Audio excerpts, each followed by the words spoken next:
అంటే ముందు మీరు అంచనా వేసారా సార్? ఇంతటి ప్రశంసలొస్తాయని ఈ పాటకు, ఇంత చేరువవుతుందని జనాలకు?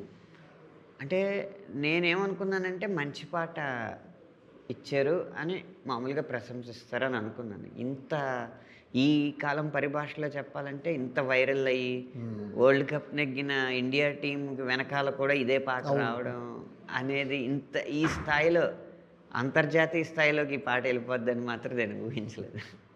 అదే సార్ నిన్న వరల్డ్ కప్ గెలిచిన తర్వాత ఈ పాట మొత్తం ఆ విజయానికి అన్వయించుకున్నారు అందరూ. అవునండి. ఎక్కువగా అవును. మారుమోగుతుంది ఈ పాట. అంటే అధికారికంగా ఆహ్, అదే జియో హాట్‌స్టార్ హ్మ్. వాళ్ళు మన తెలుగు వచ్చే చోట ఈ పాటేశారు. హ్మ్.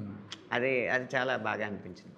ఎవరో టీవీలో మ్యాచ్ చూసి ఎనకాల పాటేసి వేయడం వేరు. హ్మ్. వాళ్ళు అధికారికంగా అలా ఆహ్, ఆ పా ఆ స్ వాళ్ళ ఛానెల్‌లోనే వేయడం వేరు గదా! హ్మ్. అది చాలా సంతోషాన్ని కలిగించింది.